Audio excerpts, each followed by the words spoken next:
Hello, today's October 28th, 2024. Before I start anything, I just want to mention that my little siblings, who are 1 and 3 years old, are crying. So if you hear them in the back, I apologize. So yeah, today's video is pretty much about how I'm analyzing data. I've gotten several comments "Ooh, you look at RCP, Trump's up in every single swing state. If you genuinely think he's winning all 7 of those states, for what? I mean, you're just so incredibly wrong. Those are the same people that think Virginia's actually in play, which you'll see here. I don't have. It's not even close to being in play for me. Minnesota's not in play, like they're claiming. New Mexico's not in play. New Hampshire, I saw someone today claim was in play. There's obviously a lot of people who go into my predictions and then call me biased. Obviously, can't even remotely fathom admitting that this is a close race. This is clearly a close race. I have Pennsylvania under 1 point, Wisconsin under 1 point, Nevada less than 0.1%. It's obviously really, really close, and we don't know who's going to win. I have Harris doing 1% better in the popular vote and 1%, 1% better than Clinton and 1% worse than Biden. So yeah, very toss-up E.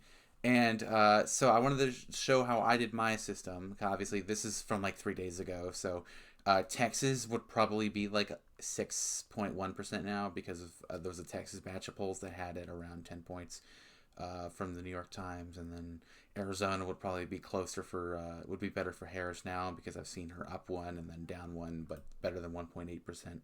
So yeah, now what I'm just going to do is I'm going to tell you how I do my system. And how I do my system is I take all the polls on 538 from October 1st to Election Day. Then I gather all those polls together.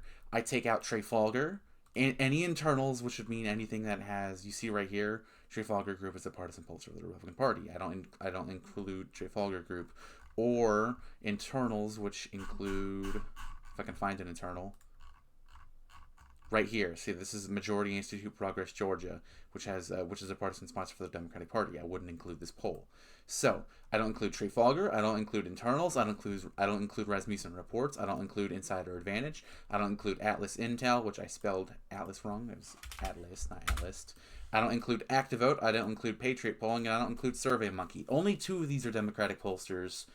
I include SurveyMonkey as in it leans towards Dems. Based just what we saw in 2020 with their huge batches that they released. I don't really trust SurveyMonkey or ActiVote. Nate Silver actually did an experiment with ActiVote, and he's able to go in and call himself call an all red voter and go into their poll and say that he was going to vote for all red, and he lives in Texas, and he doesn't. ActiVote is so untrustable.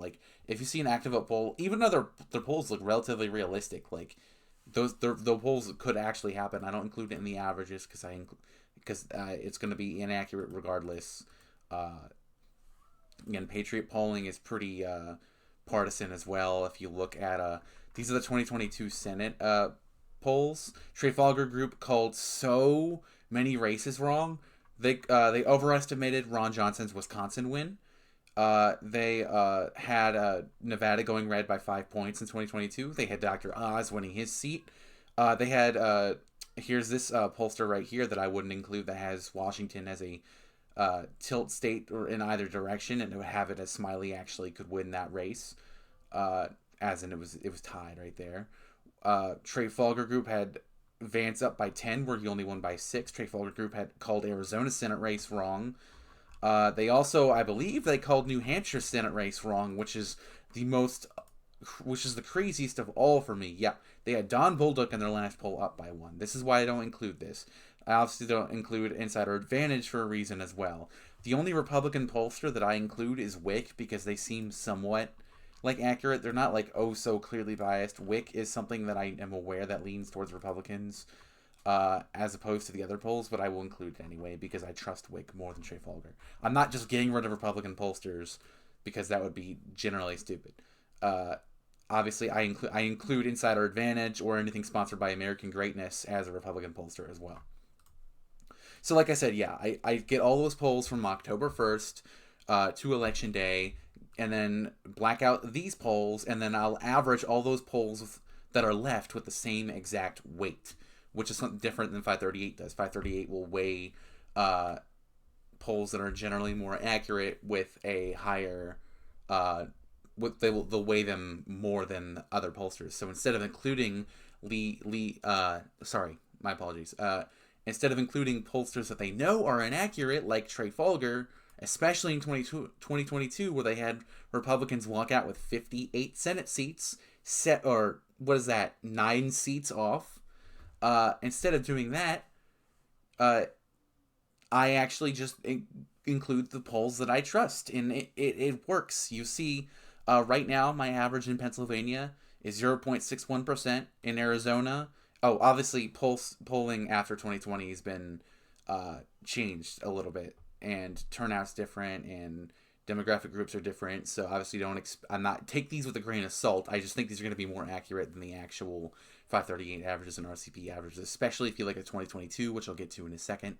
But I have Pennsylvania going to Trump by 1.8%, Wisconsin going to Harris by 0.92%, Michigan going to Harris by 1.43%, Texas going to Trump by the same amount as 2020, Minnesota by 6.44%, Florida by twice the amount of Trump's margin, North Carolina by the same amount as 2020, Georgia by 0.55%, Ohio by around the same amount as 2020, Iowa.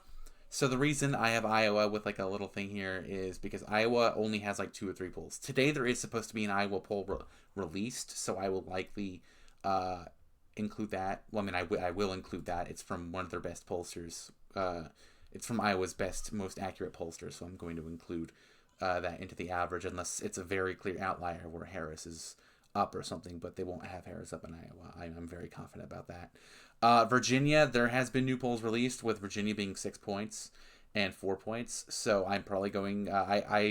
I recorded this video originally 3 days ago where this was my average, but this is obviously Virginia would likely be lean by now, including September to October polls, because when I say S-O, that means September-October. So I know I said I only do October 1st to Election Day, but I actually, when there's not that much data, I include September polls as well, to get as much data as I can, especially since that's when early voting started anyway.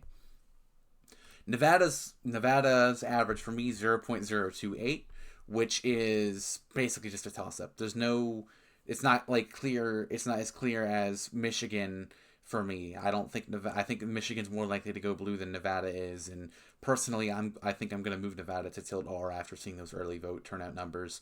But I need to see more numbers counted in Clark County, where that is the least amount of votes by percentage that they've counted so far. I'm also going to record another video about early voting and go into depth in Nevada, in Pennsylvania, in Michigan, and Wisconsin. All those besides Nevada look pretty decent for Harris so far. Colorado, again, 12 points for Harris, but there's not that much data. New Mexico and New Hampshire, not that much data either. Popular vote, I have Harris up by 3.2%. I think it might be 3.4 actually. I did this early. I actually did the popular vote earlier today, and I couldn't remember if it was 3.2 or 3.4, but I didn't have this document open in front of me.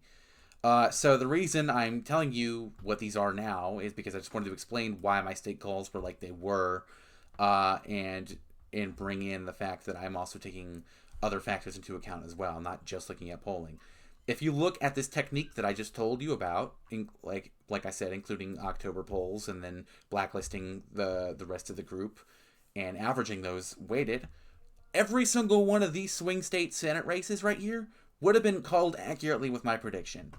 So Nevada, I included 538 in Red Clear Politics because those are the two main polling aggregators. I included those two and then did my average. My average got Democrats to win by 0.26%. 538 had a Republican, had Laxalt winning by 1.4%. And RCP had a Republican winning Laxalt by 3.4%. So in Nevada, I was 1.26% more accurate than 538. And I was 3.26% more accurate than Red Clear Politics. In Ohio and Florida were the only two races that I was less accurate than those other two pollsters in. But that doesn't matter because I still called them right. 538 called out of the 1, 2, 3, 4, 5, 6, 7, 8, 9 Senate races. Out of the 9 main ones, I'm counting Georgia, and Georgia's run off twice. Out of those, they called 3 of those wrong. Again, like I said, mine called none of them wrong. So I had 100% accuracy with Senate races. 538 had 66.66% accuracy with battleground Senate races, which is awful. And RCP got another one wrong. They were the only one to call Arizona for Blake Masters. What an awful way to do things. They only include like their last 8 polls, which makes no sense because early voting starts like a month before election day. That's why I include October polls and in some cases September polls when there's less data. That's it. It works better like this, and I just wanted to create this video just to explain why, because it makes so much more sense to people when I can link and be like, here, just watch this 8-minute video, or however long this has already been, and be like, this is just how I do it. In 2022, it was really accurate. In 2020, it was not that accurate, but I still got every 2020 state correctly. If for anyone who's new to this, I got every state correctly, but I only expect this to be a video. I actually might just put this video as private and then link it to people. I'm not 100% sure yet. But yeah, I just wanted to show that that this is how I did it, and this is why it has worked for me in the past. The first time I used this was in 2022. Also, another thing that I do with these polls when I do them, I probably should have mentioned this first. So let me go to 2024 here. So 2024, say Senate, why not? No, let's just do all, so you can see. This is what I'm trying to show people. Let me just reset the page. Sorry. Is it not gonna load everything, or is this all today? Okay, so you see Nebraska right here, right? 15, 15, 15, and 14. If I was gonna do Nebraska's presidential election and I was gonna put in the average, I would not put this in as 14, 15, 15, and 15 separately.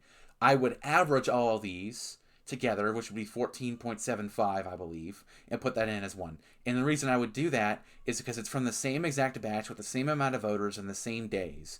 That's why. So obviously, if there was the same poll released a day after, and it was October 24th to the 27th, one day after, for that, then I would include it as a different batch from the same pollster, and I would weight the exact same.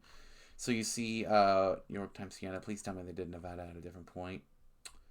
No, but another example I can do here is today, these polls came out, CCES and YouGov released a joint pollster, having Harris up 4 and 5, instead of including those in separately as 4 and 5, since they're from the same days, from the same pollsters, I would include it as Harris plus 4.5.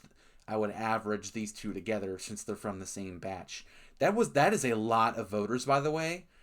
I didn't know they took 78,000. I've never seen a sample that big ever. So it seems like the bigger the poll, the bigger the sorry about that. The bigger the polling size, the better the Democrats do. Obviously, like I've said for this right here, trending politics, partisan sponsor for the Republican Party, I would not include this.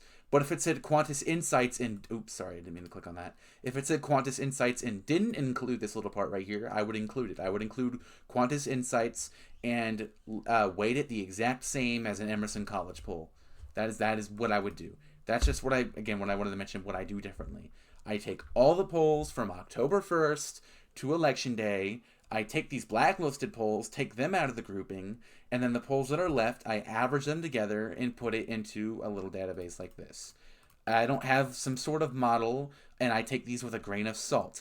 I'm not 100% sure that all these are going to be correct. Obviously, like I said, I'm not trusting myself here, and I'm moving Nevada to red on my personal predictions based off what I've seen. In early voting, this Pennsylvania win looks relatively accurate. Same with Wisconsin and Michigan. That's more reason to back up what I trust about this.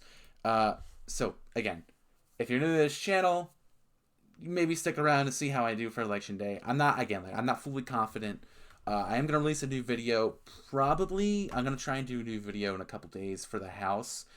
But before I do that, I want to make the House map myself because I don't want the video to be an hour long. This video was only supposed to be 8 minutes long, and I'm pretty sure it's been longer. But yeah, thanks for watching. I'm not even going to record like a little subscribe intro for this. I just wanted to post this video just to explain how I did this. So have a good day, everybody.